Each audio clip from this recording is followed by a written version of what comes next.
Hello, everybody. This is Jacob Sapochnik with the Enchanting Glory podcast. This is a show where we interview the most inspiring entrepreneurs from all over the world who share their stories with us, help us become more successful, and inspire us to be better at what we do. And today, I have, I think the guest that we have today is somebody very, very special in many ways. The work that he does, the person he became, and how many the people that he inspired and changed their life. I have Dr. Bill Dorfman here with me. Dr. Bill Dorfman is, past 30 years, he's been one of the most successful dentists in Los Angeles area. He's been featured in the TV show Extreme Makeover. He's worked with many, many, many celebrities, improving their smiles, and he is the founder of Leap Foundation, changing the lives of youths all over the world here in Los Angeles in this unique program here. And I'm honored to have Dr. Dorfman here at the show. Thank you for coming and sharing your time with us. Thanks for having me, Jake. And like I told you before when we started, we got connected by a very special person as well, who's been a rising young man helping other people to become better at what we do. And the more I was reading about you, I realized that one of the things that made you successful is the fact that you've been giving and sharing your knowledge, your passion, and helping others for the past 30 years. And so before we dive into the show and talk about what you do and some of the things that I would like my audience to know, why don't you share with us a bit about how you started, why did you become a dentist, and kind of, in a nutshell, where you are today? Well, why I started Leap or why I started dentistry? I want to know first about your professional life. Why you wanted to become a dentist? Because I know that you come from humble beginnings, just a regular guy. I do. Yeah. So I guess it was my fate. I was 2.5 years old. I fell down. I hit my baby teeth so hard that instead of knocking them out, I actually pushed them up into the gums and had to have multiple surgeries in order to ensure that my permanent teeth would grow in normally and all that. And we just had a really great family dentist. And, most kids would probably be afraid. I wasn't. I was actually intrigued by the whole process. And, throughout the years, I had to have multiple procedures. And I thought, this is a really cool profession and it can really help people. And I don't know, it just stuck. I mean, when most 5-year-old little boys wanted to be a fireman or an army guy, I wanted to fix their teeth. And it just never wavered. I mean, my whole life, I've always wanted to be a dentist, which actually made growing up kind of easy because I just figured out what path I needed to take and took it. Right. And so, you became a dentist. You went to. I read somewhere that it wasn't easy for you to go to school because it was expensive. So you were able to get some sort of a scholarship from UCLA, and eventually you were able to complete your studies.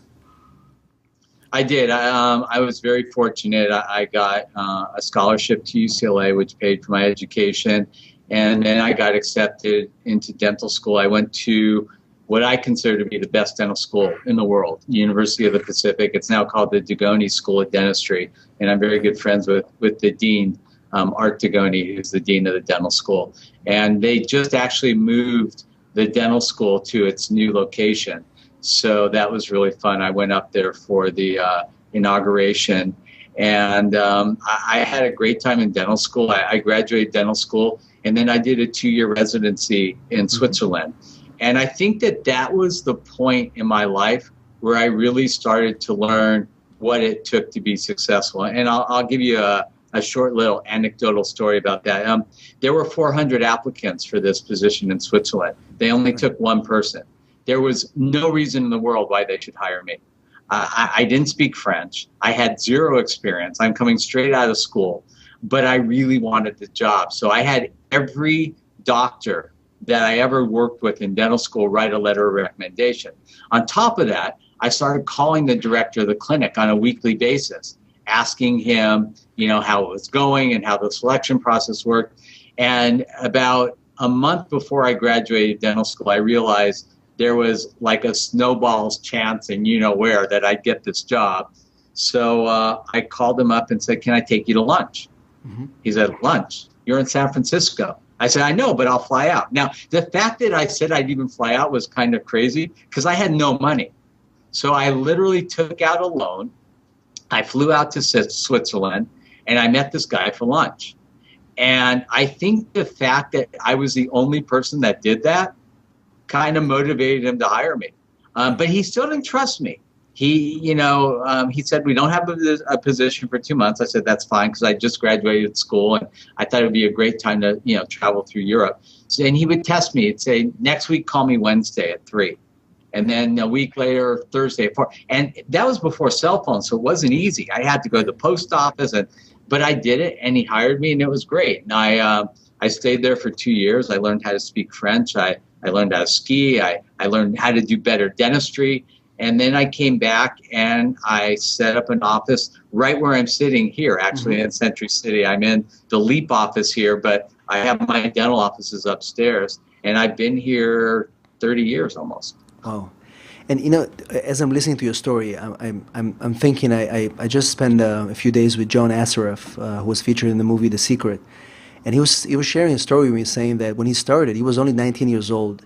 He spent the last savings to work with a mentor. He actually paid time to spend with this guy who gave him the foundation for his success. The fact that he borrowed money that he had none to be taught by somebody who was very successful at this age gave him the foundation to become who he is today. And that just kind of tells me you had that vision already from a young age. And so you came back to the U.S. and you started your practice. What were some of the things that you've done to make yourself different from all these other dentists? There's hundreds of dentists in Los Angeles and the area. Well, mentors are the key. And in fact, that's a very, very, very big part of LEAP. Our program culminates on Friday at the end of a week. And I'll talk about LEAP a little bit later on. But it basically culminates in a mentor workshop where I get 100 different professionals from all walks of life. They sit at the table, and students have the opportunity to talk to doctors and lawyers and every kind of profession that we can find. But what I did was I looked for the most successful dentists in LA, and I called them up and I asked them if I could watch them, if I could shadow them. And they became my mentors. And I was very fortunate. I opened up an office. I worked with a man named Stanley Vogel, who passed away, who was the first dentist to the stores, and a man named Howard or Bud Hoffman, who was also a great cosmetic dentist. But, I looked at every single successful dental office in LA, and then I took what I could. I tried to take the best parts of each of them and make like one super office. And that was my goal.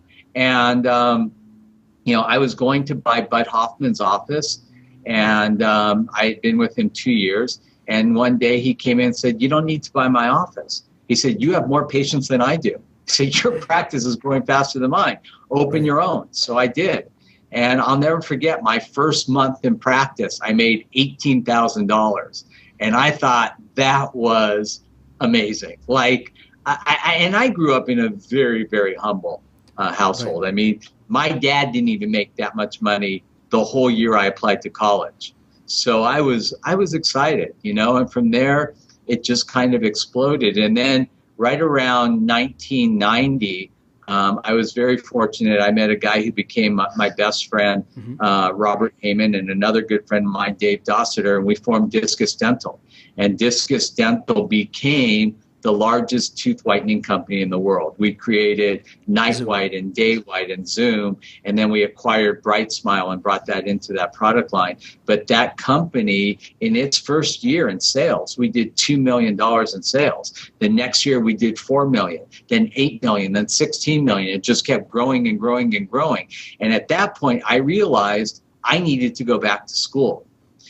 Kids come to LEAP and they say, Dr. Bill, what made you successful? I say there's two things. If you can take these two things home with you, at the end of the day, I'll feel I did my job. Number one, don't wait for opportunities. Make them. People sit around waiting and waiting and waiting for things that never happen in their lives. I don't. The best opportunities I've ever had in my life were ones that I made, I went after, and I found.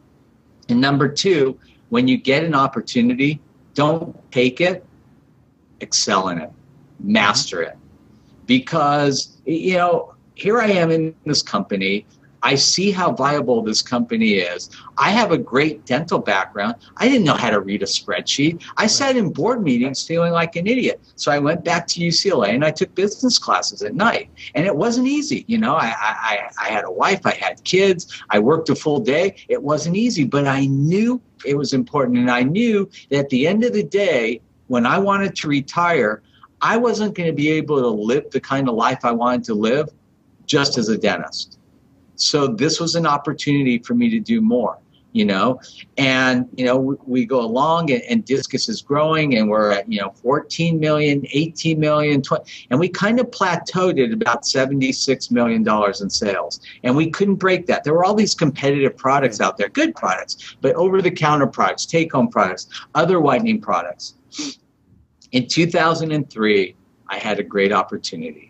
One day I was sitting in my office and I got a phone call from ABC and they asked me if I would be on a show called Extreme Makeover. Now, reality TV hadn't really started yet, right? You know, and I didn't know if they were going to exploit these patients, if this was a good thing or a bad thing. I mean, you know, it was kind of a risk. So I went over there and I met with them and, you know, I could tell that these people had their heart in the right place. And then they asked me to do a screen test. I'm like, screen test? I'm not an actor, I'm a dentist, you know. Right. But I had been on other TV shows, so I kind of had like a demo tape. So I sent that to them and they took me on. And it was really, really fortunate. That year, between 2003 and 2004, our sales went from 76 million to 101 million, then the next year to 135 million, and then at our peak in 2007 we did over 176 million dollars in sales. Wow. And at that point we felt it was a good time to sell the company. So a few things happened along the way and we actually ended up selling it in 2010. And one of the things I love about the fact that we sold it in 2010 is we sold it on 10/10/10, October 10th. That's great. At 10 a.m. in the morning. And one of the things we do with Leap, with the kids, is we always talk about being a 10, hanging out with people that are 10s and, you know, trying to be a 10 in your life. So that next year in 2011, when I did my kind of annual update, I had a huge 10 up on the board. And I said, you guys want to hear the perfect 10? And I told them about the whole story of the sale of my company. Wow, this is a great story. I mean, I was gonna get to ask you how you came on that show, but that's a perfect, you know, great example of how you did it. So, you know, before I ask you about the other things, let's talk about Leap and what made you. So you became a successful doctor. You started the company. Why did you decide to start Leap, and where the idea came from? Well. I've been involved in philanthropy throughout my life, and one of the dental organizations that I'm very, very involved in and love is called the Crown Council. And the Crown Council has an annual meeting, and they're committed to teams, building teams, working in your office, helping you become a better you, and kind of everything except actual clinical dentistry. They do mission trips throughout the world, and I've been on several of them. And the reason I became involved with the Crown Council is because about 18 years ago, they called us up and they told us they wanted to do a campaign called Smiles for Life. And the idea with Smiles for Life was patients would come in and whiten their teeth, and instead of writing a check to the dentist, they would write it to Smiles for Life. So they needed a whitening product. So they asked if they could buy our whitening product at our cost. Well, when we heard what they were doing, we said, you know what? You don't need to buy it. We'll give it to you. So we donated all the whitening product for Smiles for Life, and we've raised over $35 million with them. But Smiles for Life and Dental Boot Camp are kind of all connected. The Crown Council does this thing called Dental Boot Camp, and it's basically where you take your dental team and they teach you not just how to be a better dental office, but how to be a better person, how to be more organized, how to be successful in life. And that became so popular that a lot of the dentists said, I wish there was something like this for my kids. So Eagle University was born. And I was asked to come and speak as a mentor at Eagle University and kind of tell the story of my success and the story of Discus and kind of, how I got to be where I got to be. Of all the philanthropic things I had done, that one kind of touched my heart the most because I got to see these kids grow. I got to see these kids really become amazing kids, and the things that we taught them, to watch them implement that and go from good to great and great to amazing was so exciting for me. And unfortunately, about 10 years ago, the founder of the Crown Council and also of Eagle University passed away. He was in his mid-80s, and Walter Haley passed away, and Eagle University's kind of disappeared. Right. And I called his business partner, Steven Anderson, who was doing that with him, and said, we need to bring it back. And so we revamped it. We named it LEAP. We made it a nonprofit. And our first year, we had 100 kids. Our second year, we had 200 kids. And every year, we had 100 more kids. And we kind of plateaued at 500 and didn't want more because the rooms that we used at UCLA couldn't hold it. But ever since then, we've been holding LEAP every summer. This next summer, it's going to be July 12th to the 18th. And, the students come from all over the world. They live in the dorms at UCLA. We get 50 kids from Australia. We get kids from China. We get kids from Israel, from Egypt. I mean, you name it. It's like a mini UN. And they spend a week there, kids 15 to 24. And we run 2 programs at the same time. We'll have a high school program and a college program. 90% of the time, they're all in the same room, but a lot of times we separate them.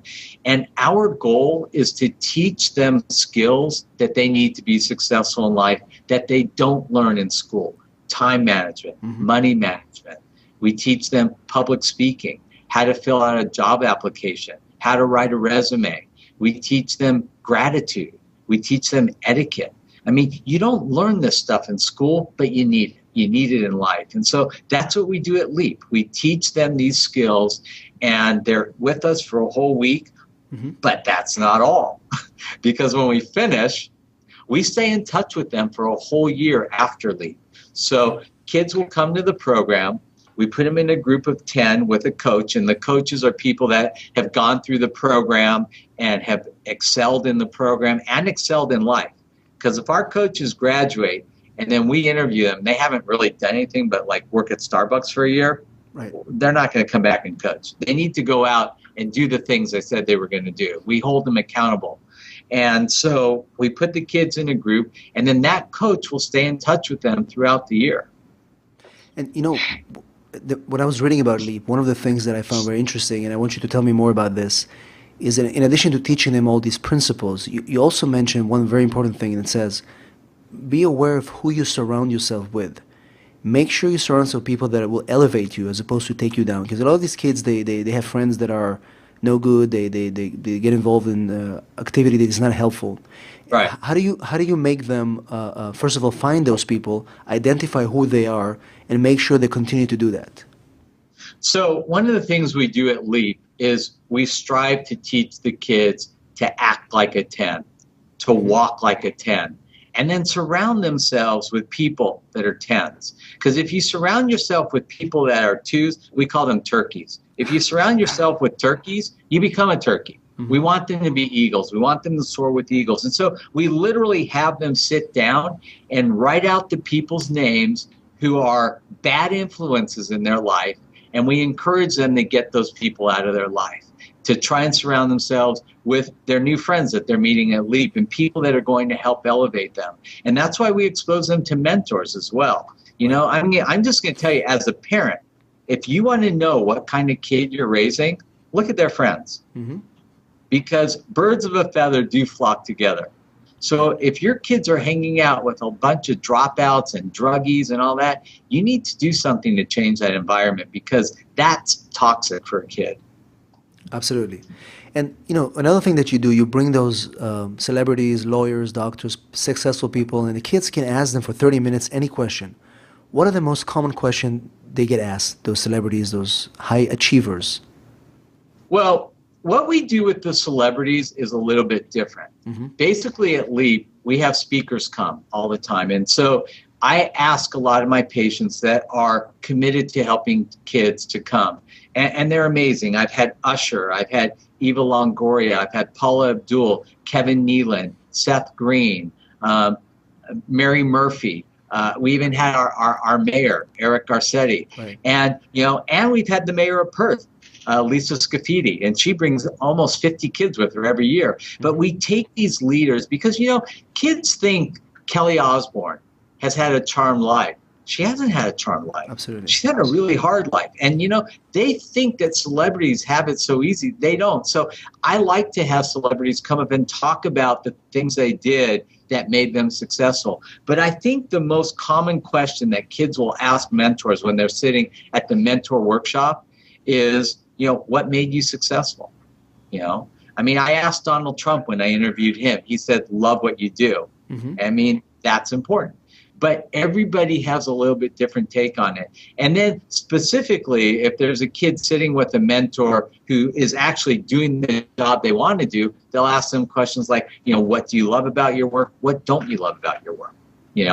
But I think the best thing is to let these young students sit and watch the mentors at work, to go and shadow them in their offices and really spend time with them before they make a commitment to become a lawyer, become a dentist, or become whatever they want to become. They should really spend some time seeing what it's like.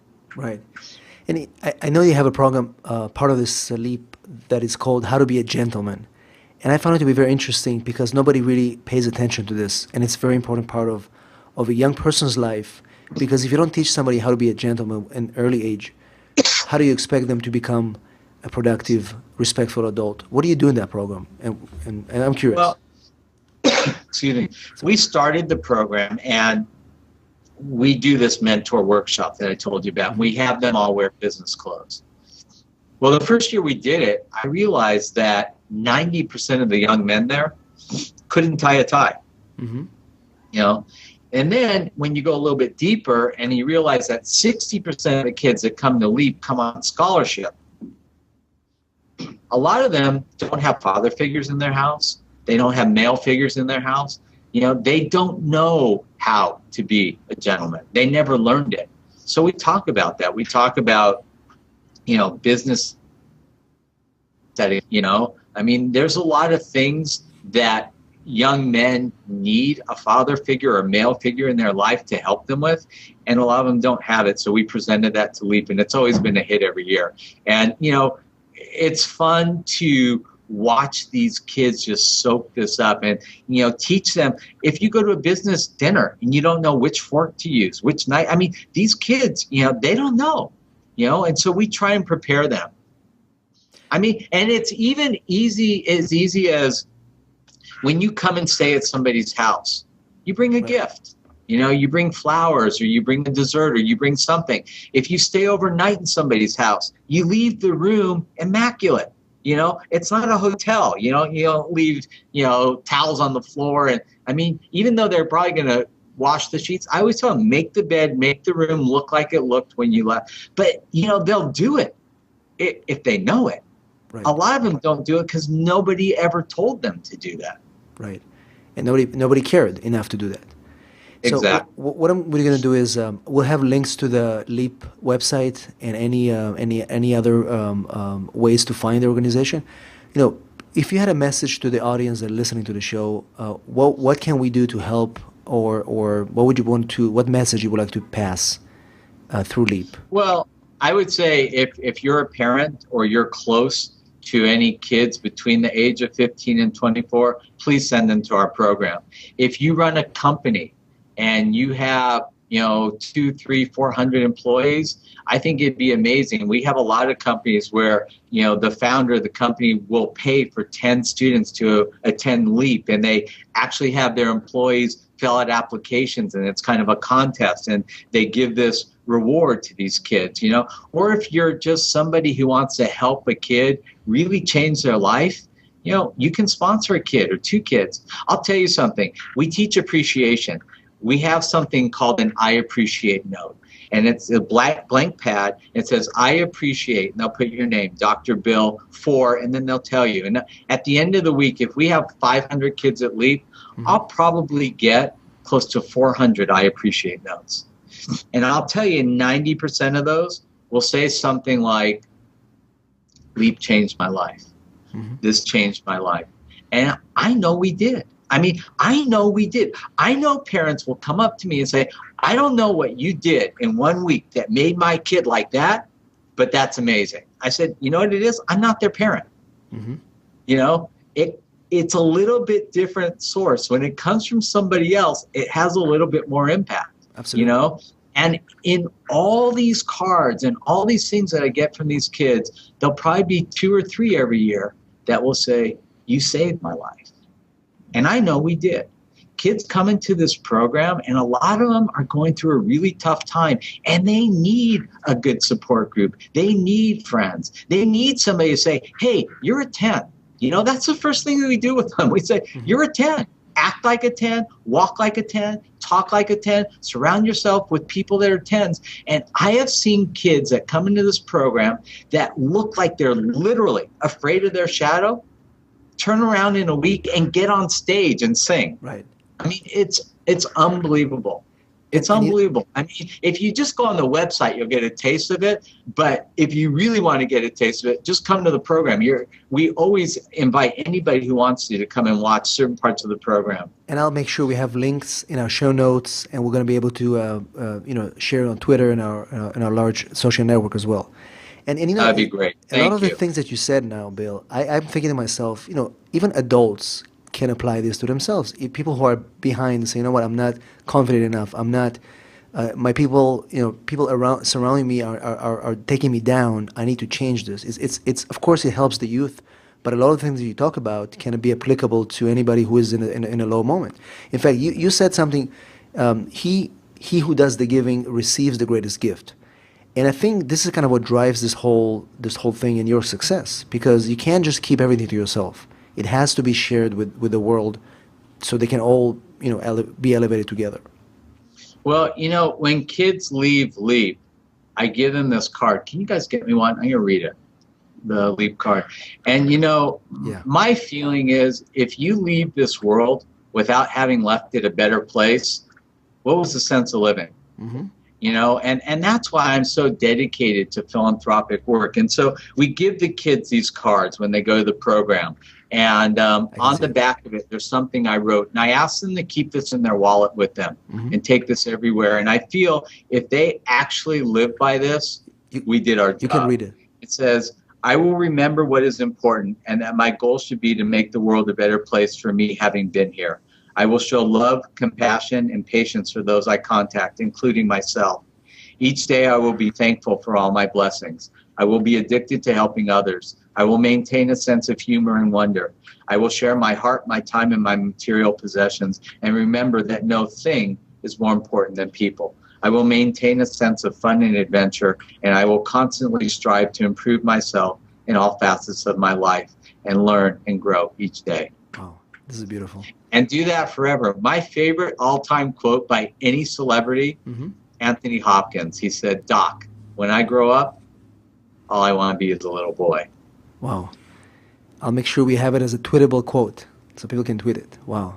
That's great. So, Bill, if you permit, I want to ask you a couple of quick questions that I'm interested to know. And I personally was wondering, you know, you coming back to your practice, you built this beautiful practice. How did you get your first celebrity client?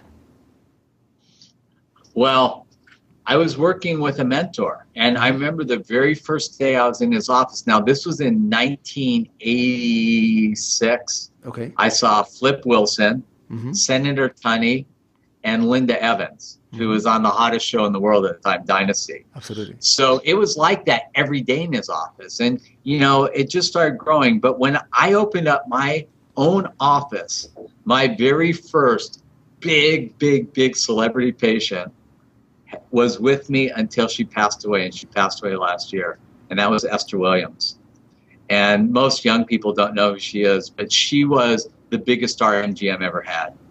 She did all of the movies for about maybe 15 years. MGM built her own set with a pool and everything. She was amazing. But, I think just the way that my practice grew and that so many celebrities came in is that when I first started, I was dating a woman who worked at Triad Artists, which is now William Morris. And she was in the mailroom, and she kind of grew in the company and became an agent. And all those young people are still my friends, and they're running all the biggest agencies in the world now. So I think that really helped the most. And what is the most important thing you learned from these people that have a particular kind of way for them to conduct themselves, privacy-wise? I mean, look, celebrities are people too. Right. We try to treat all my patients like celebrities. I do 110% on every patient that comes in my office. Right. I don't care if they're a celebrity or not. The thing about celebrities, though, is they're a lot harder to schedule because a lot of times when they're working, their time is pretty demanding. But, you take the CEO of a big company, it's just as challenging. Right. When people come into your office who make a living based on their appearance and you're doing cosmetic dentistry, yes, there's a lot more pressure added to the results. Right. But the cool thing about dentistry versus, say, plastic surgery is what I do is totally predictable. I make a tooth, I show you the tooth, I try in the tooth. If you like the tooth, I cement it. If you don't, I make another one. It's not like we put you to sleep, we fix your nose, and then you don't like your nose. So I have a real advantage there. Yeah, that's true. That's predictable. And then I read somewhere that you still hold the World Guinness Book of Record for raising the highest amount of money in charity for shaving your head. Is that true? Yeah, I actually have a Guinness World Book record, and I'm getting a second one. Okay. The first one was for most money raised by shaving your head for charity. I raised $121,000 for LEAP by shaving my head on the doctors on TV. The second Guinness World Book record I think I'm going to get, we're waiting to hear the final word, is I made Katy Perry's grill for the Dark Horse video with $1 million in gems. So it was $1 million grill by Dr. Bill. Wow. 600 million views on YouTube. Wow. So that's going to be announced soon, if it's going to be the record, right? As soon as it gets, Wow. I didn't know that. Beautiful. So as we come to the end of the show, Bill, I mean, this was just a beautiful information that we shared and trying to get LEAP for more people to know about it. If there is one piece of advice you'll give to somebody who's starting any business, whether it's a professional practice, a dentist, a lawyer, a CPA, in today, 2015, we're coming in there, what would be that advice? Copy genius. Don't invent mediocrity. There are people out there that are doing great things. Look at what they're doing and copy the good stuff. And we do that with LEAP. I always tell the kids, copy genius, don't invent mediocrity. You don't have to reinvent the wheel. There is a wheel, and the wheel works. Now, you may make it flashier or better or whatever it is, but see what's out there and see how you can make it better and differentiate yourself by making improvements and standing out. Excellent. Very good. Once again, Dil, thank you so much for joining us this afternoon. And this is Jacob Sapochnik, enchantinglawyer.com. If you have any questions about this show, want to find Bill, we'll share it in our show notes, and see you next time.